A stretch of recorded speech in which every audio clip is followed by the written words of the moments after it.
능력을 비울 때까지 이 성에 유하라 하시니라.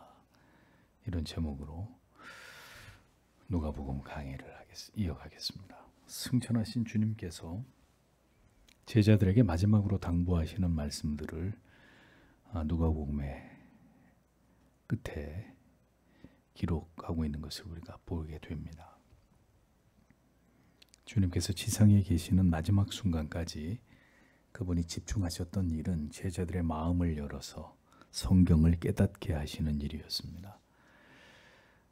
그리고 제자들에게 너희는 메시아가 행한 이 모든 일에 대해서 증인이 되어야 된다라고 주님은 제자들에게 이렇게 당부하신 것을 우리가 볼 수 있었습니다. 복음은 이제 온 세계 모든 민족 족속에게 편만하게 전해졌습니다. 이제는 주님이 다시 오실 때를 천상과 이 땅의 모든 성도들이 기다리고 있는 이런 시대를, 이런 마지막 때를 우리가 지금 맞이하고 있습니다.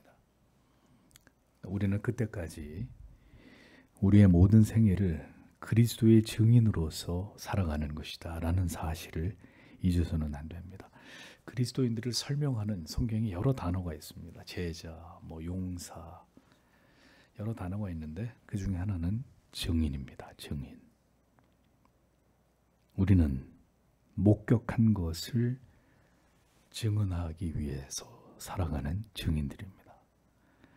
우리는 예수 그리스도를 직접, 예수님 당시에 우리가 태어나지 않았기 때문에 예수를 직접 우리의 눈으로 본 적은 없지만 우리는 성경과 복음을 통해서 예수 그리스도를 구주로 믿는 자들이고 그 영원한 약속을 확신하고 있는 자들로서의 분명한 예수의 증인들입니다. 우리 안에 예수가 있음을 이 세상에 똑똑히 보여줄 수 있는 사람들, 우리의 목에 누가 칼을 겨누어도 나는 예수 그리스도가 나의 구주이심을 믿소라고 증언할 수 있는 사람들, 그들이 바로 예수의 증인들입니다. 이 세상의 전부가 아니라 하나님의 영원한 왕국이 도래한다는 사실을 굳게 믿고 소망하는 사람들, 그들이 바로 증인들입니다. 그러니까 우리는 어떤 존재로서 살아가는 것이냐? 우리의 존재의 이유와 목적이 무엇이냐? 우리는 복음의 증인으로서 살아가는 것입니다. 이 좋은 증인이란 말을 이제 이단들이 가지고 가서 여호와의 증인 이렇게 쓰고 있죠. 복음의 증인으로 우리는 살아가는 것이다. 세상의 모든 사람들이 우리가 그리스도 예수의 사람인 것을 알 수 있도록 우리는 이 세상에서 살아가는 것이 우리의 삶의 목표인 사람들입니다. 조금만 나에 대해서 누군가가 나에게 대해서 다가와서 나와 함께 생활을 하게 되면, 나와 함께 한 직장을 다니거나 한 캠퍼스에서 공부를 하거나 하게 되면 저 사람은 예수를 믿는 사람이로구나. 저의 마음속에 예수가 있는 사람이로구나. 그러한 삶으로 하나님께 영광을 돌림이 오늘도 우리가 살아 숨쉬고 있는 이유와 목적과 본분이다 라는 것을 우리는 기억해야 합니다. 그것이 증인이기 때문입니다. 오직 이것만을 생각할 때 우리는 바로 이 대의를 따라서 살아갈 수 있습니다. 우리의 삶의 모든 크고 작은 문제들을 뛰어넘어서 언제든 이 궁극의 우리의 존재의 이유와 목적을 생각할 때 그런 모든 것들을 초월해서 계속해서 앞으로 나아갈 수가 있습니다. 너무나 많은 인생에서 일어나는 일들이 때때로 우리가 누구인지를 잊어버리게 만듭니다. 그 힘들고 어려운 세상의 복잡다단한 여러 가지 일들 때문에 때때로 내가 누군가, 내가 왜 살고 있지? 나는 지금 어디로 가고 있는가? 하는 궁극의 어떤 질문들을 생각하지 못하게 만든단 말입니다. 그러니 그리스도인들은 자주자주 말씀을 통해서 우리 자신의 정체성을 다시 되짚고 리마인더하고 이것을 기억하는 일을 반드시 귀하게 여겨야 됩니다. 그래야 계속 앞을 향해서 전진해 나갈 수 있다는 거죠. 오늘도 숱하게 걸려 넘어지는 문제는 결국은 가만히 따져보면 모두 우리 자신에 대한 문제들입니다. 그러니까 내 자신의 문제 속에 깊이 빠져들면 빠져들수록 힘겹게 되고 낙심하게 되고 힘을 잃게 됩니다. 그러니 하나님의 큰 뜻을 바라봐야 됩니다. 그가 나를 왜 부르셨나? 나는 이 세상에 어떤 존재로서 살아가는 것인가? 이것을 자주 성경을 통해서 그것을 그 표대를 바라봐야 성도는 끝까지 믿음으로 전진해 나아갈 수가 있다는 것이죠. 하나님의 그와 같은 신앙의 모습을 우리에게 기대하신다라는 것을 기억해야 합니다. 주님은 제자들에게 이 모든 일의 증인, 즉 복음의 증인이다, 이렇게 그들의 정체성을 선언하시면서 자, 이어서 이제 이렇게 말씀하셨습니다. 49절에 그런데 보라, 내가 나의 아버지의 약속하신 것을 너희에게 보낸다. 그러나 너희는 너희가 높은 곳으로부터 능력을 입을 때까지 성읍에 머무르라. 이렇게 기록이 되어 있습니다. 내 아버지의 약속하신 것이란 구약 성경에서부터 예언되어 왔던 성령의 강림을 가리킵니다. 요엘 2장 28절 29절에 보면 그 후에 내가 내 신을 만민에게 부어주리니 너희 자녀들이 장래일을 말할 것이며 너희 늙은이는 꿈을 꾸며 너희 젊은이는 이상을 볼 것이며 그때 내가 또 내 신으로 남종과 여종에게 부어줄 것이며 라고 기록된 것을 볼 수 있습니다. 사도행전에서도 예수께서 제자들에게 말씀하신 바가 기록되어 있는데 사도행전 1장 4절에서 5절에 이렇게 말씀하셨죠. 사도와 같이 모이사 저에게 분부하여 가라사대 예루살렘을 떠나지 말고 내게 들은 바 아버지의 약속하신 것을 기다리라. 요한은 물로 세례를 베풀었으나 너희는 몇 날이 못되어 성령으로 세례를 받으리라 하셨느니라 라고 기록되어 있습니다. 그 다음에 잎이 울 때까지 헤오스 후 엔디세스데, 여기서 엔디세스데라는 말은 너희 자신들이 옷 입을 때까지라는 의미의 동사입니다. 예수님께서 공생애를 시작하시기 전에 그분이 성령의 권능을 힘입으셨던 것처럼 사도들도 예수의 제자들도 예수의 사역을 승계하기 위해서는 성령의 옷을 입어야 된다는 사실을 우리가 여기서 보게 되는 거죠. 그러니까 성령의 권능을 입을 때 비로소 그들이 담대히 예수 그리스도의 복음을 전파하는 사도의 사명을 감당하게 됐던 것입니다. 여기서 말씀하는 성령은 바로 위로부터 임하는 하나님께서 부어주시는 능력을 가리키는 것이죠. 예수께서는 제자들에게 성령의 능력 부어주심이 있을 때까지 이 성에 유하라 이렇게 말씀하셨습니다. 여기서 말씀하는 성령은 바로 사도의 사명을 감당하기 위해 하나님이 부어주시는 권능을 의미하는 것입니다. 이와 같은 성령의 능력을 받기 위해서 주님께서는 이 성에 유해야 된다. 예루살렘을 떠나서는 안 된다라고 당부하셨습니다. 자, 주님은 왜 이 성에 유하라고 하셨을까요? 신앙의 원리가 그렇습니다. 언제나 우리가 원하는 시점에 우리가 원하는 것을 결코 얻을 수 없다는 거예요. 모든 것은 하나님의 주권과 섭리에 달려있는 것입니다. 그러니까 하나님께서 정하신 시간, 하나님이 정하신 때, 그때까지 우리가 할 수 있는 것은 잠잠히 기다리는 것입니다. 이 성에 유하라 라고만 말씀하셨습니다. 언제까지 유해라 이런 말씀이 없습니다. 하나님 앞에 제자들도 예수님 우리가 언제까지 이 성에서 기다려야 됩니까? 묻지 않습니다. 그들은 예수님께 그 말씀을 들은 직후로부터 잠잠히 예루살렘에 머물면서 그들은 모여서 간절히 기도하면서 인내하고 기다렸습니다. 믿음이라는 게 뭐냐? 간절히 하나님 앞에 간구하며 인내하면서 기다리는 것입니다. 하나님이 그걸 보시는 거예요. 이 성에 유하라 그랬으면 그 말씀을 지켜서 다른 데로 이동하지 않고 기다리다가 벌떡 일어나서 돌아다니고 자기 볼일 보고 그게 아니고 그 하나님이 말씀하신 그 말씀을 곧게 마음에 새기고 잠잠히 기다리는 것입니다. 반드시 우리에게 약속하셨기 때문에 하나님이 반드시 그 약속을 이루실 것이다. 언제? 그것은 내가 알 수 없다. 그것은 하나님의 주권에 달려있는 것이다. 잠잠히 참고 인내하고 기다리는 것. 그게 믿음이라고요. 하나님이 그걸 보신다는 겁니다. 안타까운 사실은 많은 분들이 예수를 믿기 위해서 교회를 옵니다. 그런데 예수를 믿기 위해서 교회를 왔는데 자신의 구원의 문제에 대해서 그다지 간절함도 없고 절박함도 없습니다. 예수를 믿는다고 교회를 왔는데 무슨 취미 생활 하듯이 교회를 다닙니다. 나오고 싶으면 나오고 피곤하면 안 나오고. 그런 분들은 예수를 믿는다는 개념이 뭔지를 이해 못하는 거예요. 구원이 뭔지를 모르는 거예요. 영생이 뭔지를 모르고 영생과 영벌의 의미를 이해를 못하는 거예요. 종교적 취미 생활하듯이 교회를 다녀요.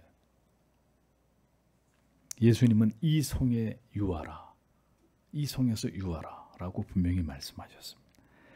그러면 자신의 영혼의 이 구원의 문제, 영생의 문제를 두고 이 문제에 대해서 하나님 앞에 어떠한 응답이 내게 있을 때까지 정말 진지하게 이 하나님의 말씀 속으로 파고들고 자신의 영혼의 변화를 위해서, 자신의 중생을 위해서, 회심을 위해서 하나님 앞에 뜨겁고 열렬히 간절히 애타는 마음으로 기도해야 되는데, 오늘 교회를 다니는 아직 구원을 받지 않은 회중들 가운데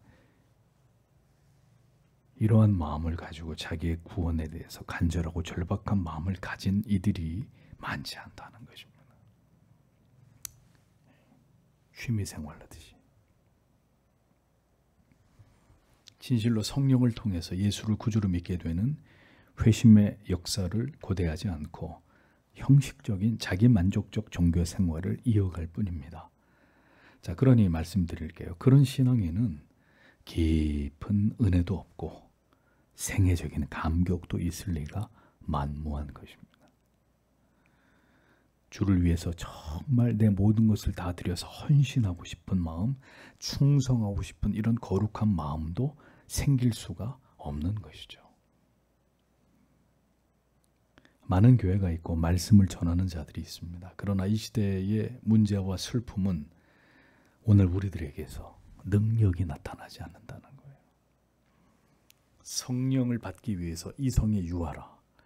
마침내 예수의 제자들은 120문도는 성령을 받게 되고 그들은 이제 성령으로 무장이 되고, 그리고 입을 열어서 담대하게 예수 그리스도가 그들에게 가르치셨던 모든 복음을 주저함없이 그 말씀을 전하면서 하루에 수천 명씩을 회심시키는 이런 하나님의 능력의 도구들이 됐었는데, 자, 오늘 이 시대의 교회를 보죠.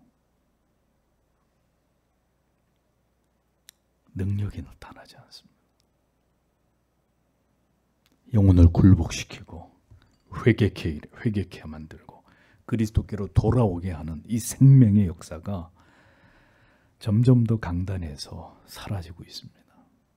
그러니까 설교자인 제 자신이 이 시대에 목회를 하면서 언제나 가장 애통해하고 괴로워하는 부분도 바로 이것입니다. 하나님, 왜 이 시대에는 거룩한 부흥의 역사가, 하나님의 말씀이 선포되고 그 자리에서 그 말씀을 들은 자들이 이 진리 앞에 거꾸러지는 이런 역사가 일어나지 않는 것입니까? 여기에 대한 말할 수 없는 영적인 타는 목마름, 해결할 길이 없는 이런 애통함이, 고통스러움이 늘 목사의 마음 가운데 있습니다. 성령의 권능으로 충만한 설교자들, 그리고 성도들, 복음의 생명력이 넘쳐나는 교회, 이 마지막 때에 영적인 암흑기가 도래한 지금 무엇보다 간절한 것이 이 같은 성령의 능력 부어주심의 역사인데,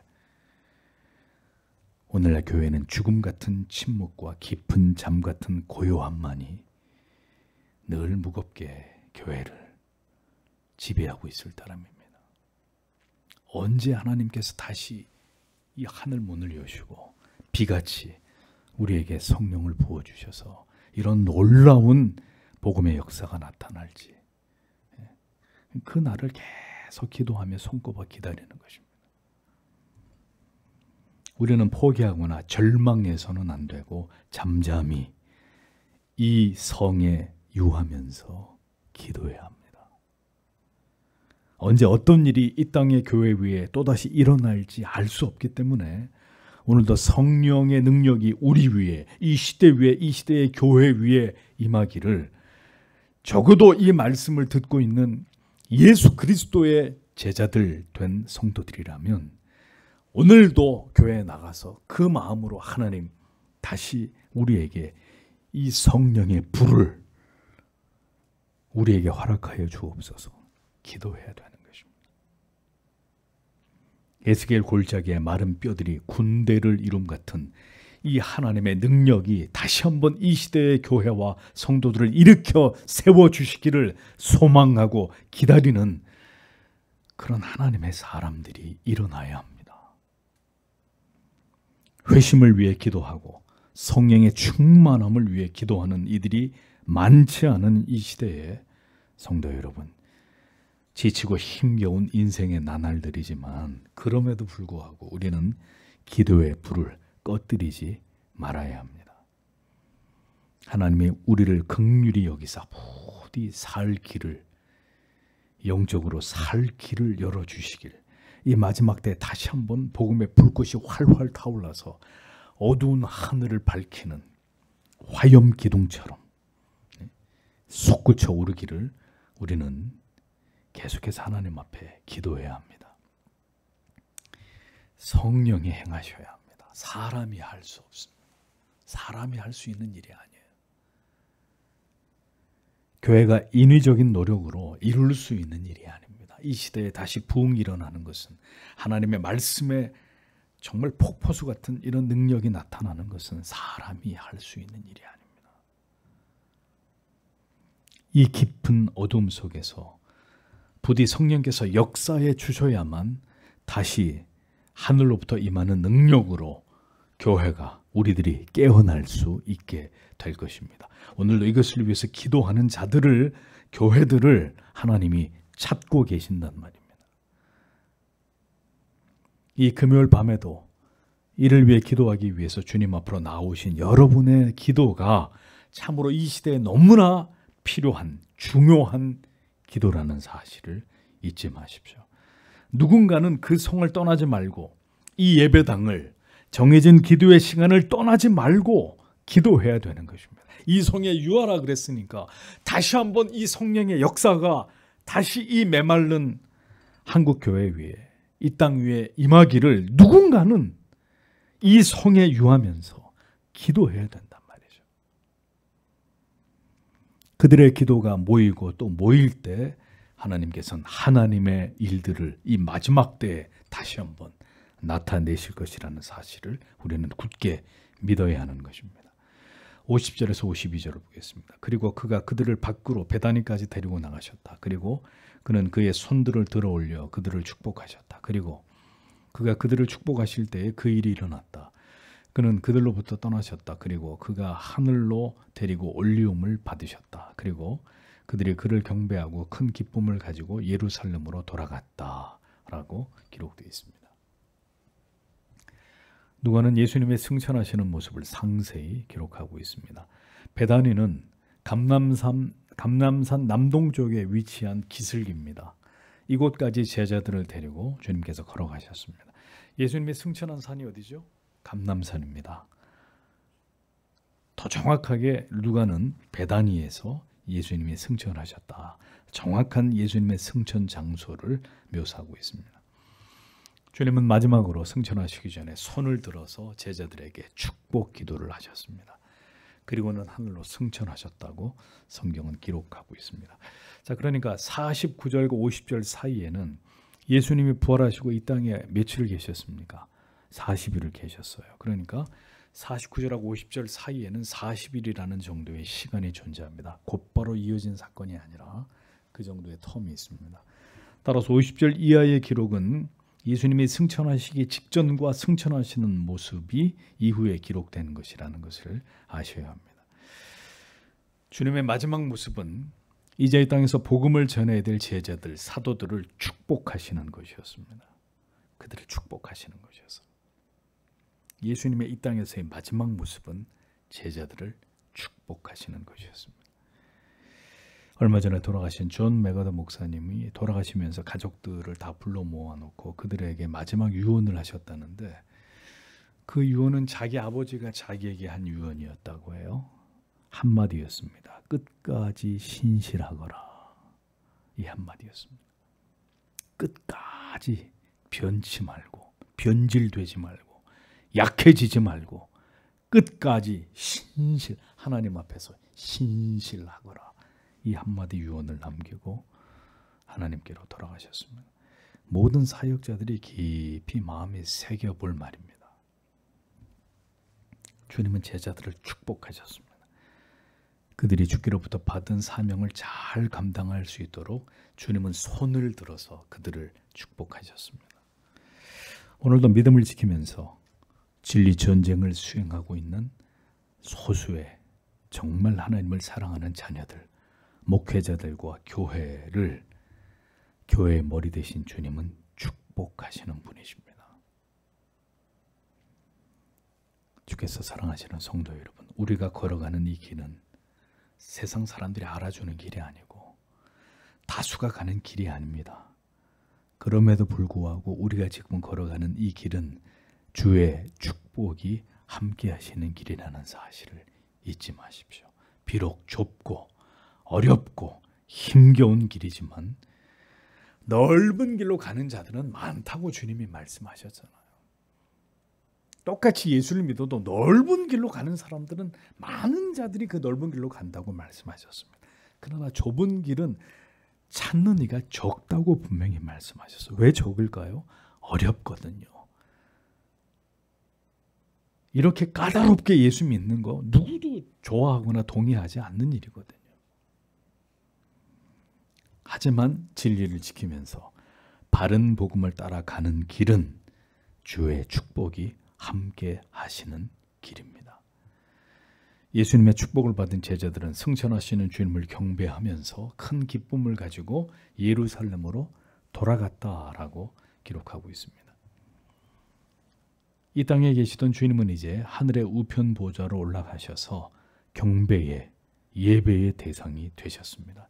이제부터는 예수님을 배울 수가 없고 제자들은 이제 주님께서 그들에게 남기셨던 말씀들을 기억하면서 복음을 전하고 그 복음에 합당한 삶을 살아가는 자들이 되기 위해서 최선을 다해야 될 사명이 주어지게 되었습니다.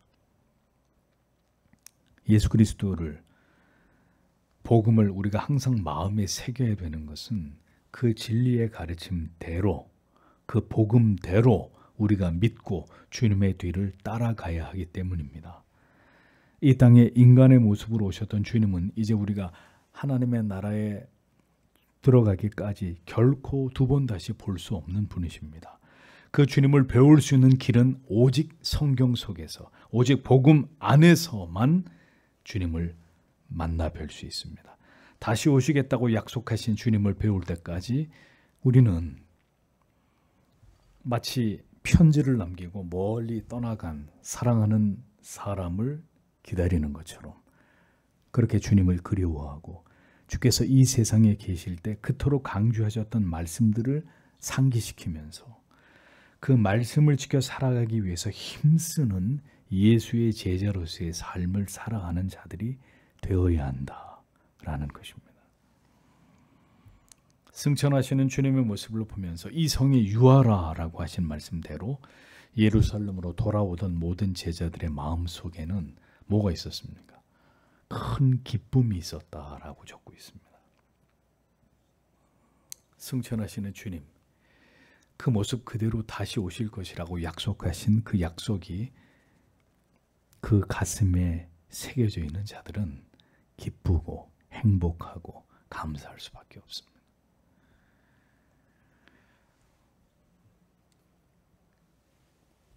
우리의 눈앞에 구름을 타고 승천하신 주님이 그 모습 그대로 다시 우리에게 오신다. 우리가 하나님의 나라에 갔을 때 그 영광스러운 하나님의 아들을 우리는 다시 만나게 된다. 이 사실을 생각할 때 우리의 마음과 영혼에 기쁨이 없다면 그는 그리스도의 사람이 아니에요. 오늘 우리 마음속에 다시 오실 주님에 대한, 다시 보엽게 될 그 주님에 대한 설렘과 기대와 흥분이 있느냐.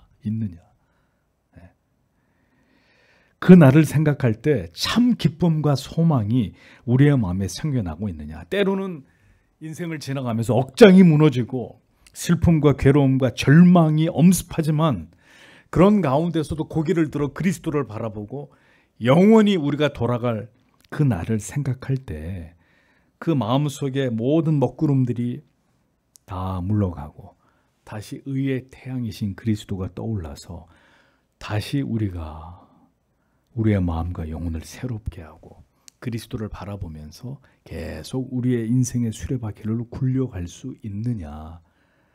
여기에 대해서 그렇다라고 대답하는 그 사람이 그리스도 예수의 사람인 거예요. 다시 배웁게 될 주님에 대한 소망과 기쁨은 우리가 진리를 묵상하면서 복음 속에서 주님을 배울 날 배웁게 될 그 날을 생각할 때 우리 안에서 계속 이에 더 충만해지는 것입니다. 이 예수를 만나게 됐을 때 궁극적인 기쁨과 소망이 우리의 마음에 넘치게 되는 것은 계속 성경을 통해서 예수님을 만나고 그 약속을 바라보고 그 말씀이 우리 안에 은혜로 부어지게 될 때 계속해서 기대하게 되고 소망하게 되고 그 날을 바라보게 되는 것입니다. 그래서 아무리 우리가 바쁘고 분주한 하루하루를 살아가고 있다 할지라도 성경을 열어서 그 속에서 주님을 배우는 즐거움을 빼먹지 말아야 되는 이유가 뭐냐? 오늘도 내일도 계속 진리를 펼쳐서 그 속에서 주님의 말씀을, 그 참된 소망을 우리의 마음 안에 새겨 넣어야 우리의 마음에 세상에 줄 수 없는 기쁨이, 마음의 희열과 위로가 우리 안에 계속 흘러 들어오는 것입니다. 그런데 우리는 조금만 바쁘고 피곤하고 힘들면 하나님의 말씀부터 제쳐놓는단 말입니다. 하나님 앞에 기도하는 일부터 우리 안에서 사라진단 말이죠. 그래서 지치고 힘들고 괴롭고 고통스러운 하루하루를 우리는 매일매일 맞이하게 되는 것입니다. 사랑하는 사람이 쓴 편지를 멀리 애인을 떠나 보낸 연인은 어떻게 할까요? 내 손에 꼭 쥐어준 그 편지를, 그 사랑하는 사람을 멀리 떠나보내고 난 다음에 그 편지를 든 연인은 어떻게 할까요? 그 마음에 그리움이 생길 때마다 몰래 그 편지를 열어서 또 읽어보고 또 읽어볼 것입니다. 자식을 군대에 보내고 군대에서 온 첫 편지 또 읽어보고 엄마들이 눈물 흘리고 아들이 보고 싶을 때마다 꺼내가지고 군대에서 온 편지를 읽어보면서 아들을 그리워하지 않습니까?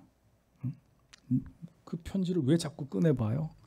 그리움과 사랑이 시키는 거잖아요. 아들은 보고 싶은데 볼 수 없으니 아들이 내게 손수 써준 엄마 보고 싶어요. 엄마가 해주던 맛있는 된장찌개가 그리워요. 이런 글 읽으면서 눈물 흘리면서 아들을 보고 싶어 하잖아요. 그래 편지를 자꾸 꺼내보는 거 아닙니까? 그렇듯이 성경은 하나님께서 그 아들을 통해서 우리에게 보내신 사랑의 편지입니다. 그러면 그립고 보고 싶을 때마다 편지를 꺼내보듯이 우린 뭘 해야 될까요? 하나님의 말씀인 성경을 열어서 그 속에서 주님을 만나는 그 사람이 정말 예수님을 사랑하는 사람이에요. 그리움이 마음 가득하다면 그 그리움을 안고 다시 만날 날의 소망도 더 확고해지는 법이죠. 그래서 그 그리움과 소망을 가진 자들이 이렇게 합니다. 53절에 그리고 그들이 하나님을 찬양하며 내내 성전에 있었다. 이렇게 적고 있습니다. 언제 다시 오실까? 기다림이 시작되는 그 시점부터 약속하신 성령을 기다리면서 제자들은 늘 성전에 있으면서 하나님을 찬송했다라고 기록하고 있습니다. 그들의 그 같은 행위는 지금까지 하나님을 사랑하고 경외하는 하나님의 자녀들의 삶을 통해서 지속되어야 되는 신앙의 참 모습입니다. 성령이 오실 때까지, 큰 능력을 힘입을 때까지, 마침내 회심의 놀라운 은총이 내게 부어질 때까지, 우리의 삶의 크고 작은 모든 고난 속에서 하나님의 응답하심이 있을 때까지 늘 하나님께 기도하는 성도, 언제나 예배당에 나아가서 말씀을 들으면서 기도에 전념하는 성도, 그들이 바로 성령을 기다리는, 다시 오실 주님을 고대하는, 영원한 본향을 그리워하고 기다리는 모든 이 땅에 살아가는 하나님의 자녀들입니다.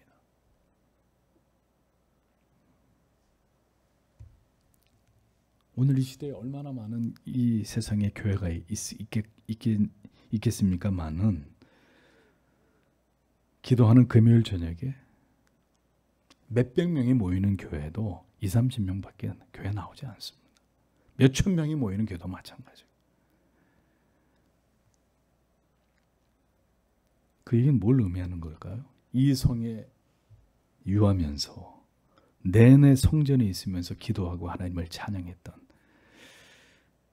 그 초대교회 성도들이 가졌던 그 간절함과 뜨거움은 다 어디로 가버린 걸까요? 이 풍요와 자유가 넘치는 세상 속에 주말이면 산으로 들러 놀러 갈 수 있는 이런 자유로운 시대 속에 오늘도 그 마음을 가지고 이 성에 유하라 라고 말씀하신 그 주님의 당부를 기억하면서 오늘도 교회에 나아가서 무릎을 꿇고 주여 이 땅에 부흥을 허락해 주옵소서. 식어진 우리의 가슴에 다시 성령의 불을 붙여주옵소서.